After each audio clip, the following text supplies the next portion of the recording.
Selamat malam pemirsa Tanjung Pinang TV dimanapun Anda berada malam ini.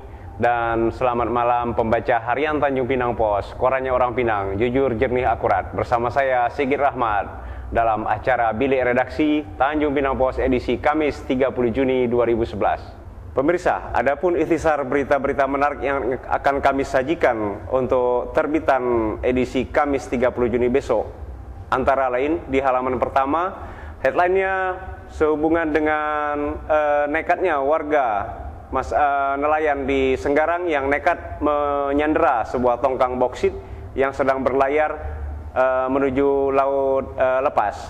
Tongkang ini disandera karena masyarakat nelayan Kota Baru merasa tidak senang dengan aktivitas tongkang tersebut terkait dengan putusan pengadilan yang hingga kini belum inkrah atau belum mendapatkan keputusan hukum yang berkekuatan tetap. Putusan tersebut masih di tingkat pengadilan tinggi dan hingga kini belum turun atau belum ada putusannya. Kenapa putusan itu sampai terbit dan kenapa masyarakat sampai ke pengadilan terkait dengan operasi boksit tersebut? Kita lihat dalam sajian berita Tanjung Pinang Pos besok. Dalam terkait dengan berita tersebut, Gubernur Kepri HM Sanid saat menemui demonstrans pada hari sebelumnya menyampaikan janjinya untuk meneliti izin-izin tambang boksit yang sudah dikeluarkan selama ini. Terkait penelitian izin tersebut, Gubernur akan mengundang Bupati dan Wali Kota yang daerahnya memiliki tambang boksit. Berita menarik lainnya di halaman 1 yang akan kami sajikan kepada pembaca Tanjung Pinang Pos besok terkait dengan ditahannya impor 3.000 ton gula pasir dari luar negeri oleh pihak Bea dan Cukai di Batam.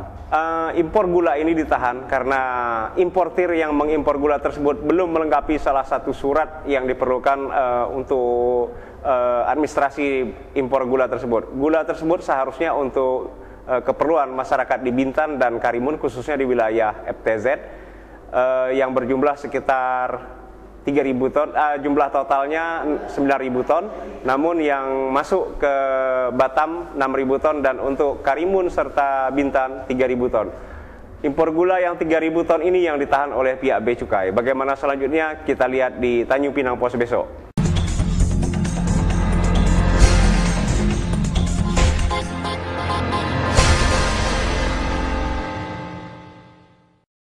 Berita menarik lainnya yang akan kami sajikan di halaman Pro Kepri untuk besok adalah terkait dengan pembentukan dinas, badan, dan biro baru di lingkungan Pemprov Kepri.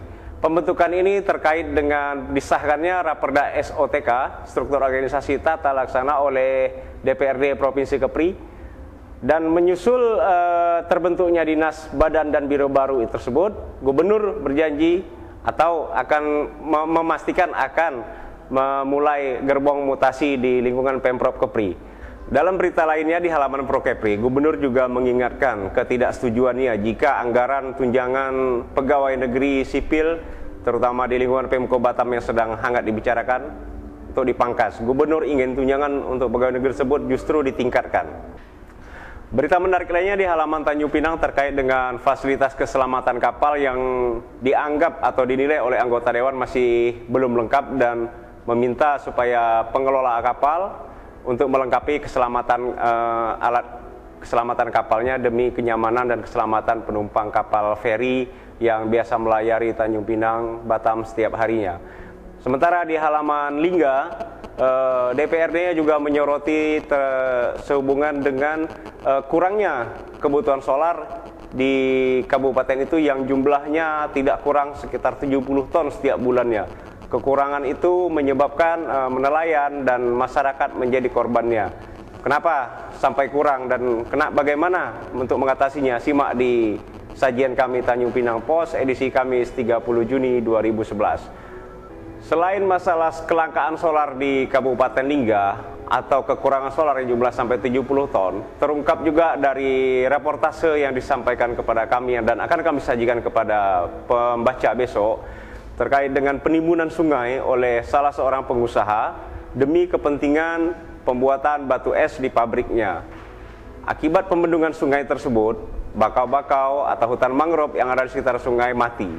Kenapa itu bisa terjadi? Kita lihat dalam sajian kami Kamis 30 Juni 2011. Pemirsa Tanjung Pinang TV dan pembaca harian Tanjung Pinang Pos, di halaman Batam akan kami sajikan terkait dengan kunjungan kerja anggota DPRD Kota Batam. Kunjungan ini menghabiskan dana jutaan rupiah.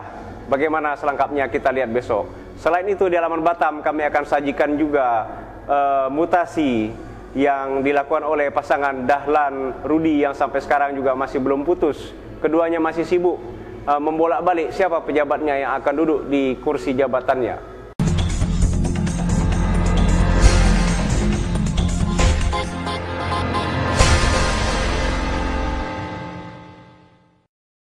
Baik pemirsa, untuk di halaman Bintan, berita menarik yang akan kami sajikan besok terkait dengan penambangan bauksit yang banyak terdapat di kabupaten ini. Penambangan bauksit umumnya dilakukan oleh perusahaan-perusahaan selepas PT Antam tidak lagi menambang. Anggota DPRD Kabupaten Bintan menyarankan pengelolaan penambangan bauksit dilakukan oleh badan usaha milik daerah kabupaten tersebut sehingga daerah bisa mendapatkan hasil yang jelas. Di halaman ini juga kami akan sajikan bagaimana masyarakat di Kampung Mentigi Tanjung Uban yang pelantarnya rusak dan harus menunggu air pasang untuk bisa melintas. Tak jarang mereka juga digigit ular akibat pelantar yang rusak karena harus menunggu air pasang tersebut. Pemirsa Tanjung Pinang TV dan pembaca harian Tanjung Pinang Pos, selain menyikapi berita-berita tentang politik, ekonomi, kita juga memuat berita bisnis.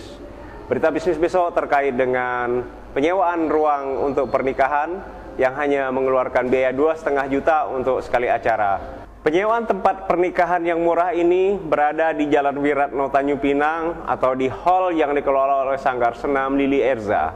Tidak perlu mahal-mahal, dengan biaya 2,5 juta untuk sekali acara bisa mengundang hingga ratusan orang. Selain itu, kita juga sajikan berita bagaimana masyarakat di Tanjung Pinang gemar bepergian ke luar negeri saat libur. Apalagi saat ini sedang musim liburan dan harga paketnya sangat murah. Di mana Anda bisa memesan tempat untuk keluar negeri? Baca di Tanjung Pinang Pos besok. Demikian pemirsa Tanjung Pinang TV dan pembaca harian Tanjung Pinang Pos, ikhtisar berita yang kami sajikan untuk edisi Kamis 30 Juni 2011. Terima kasih, selamat malam.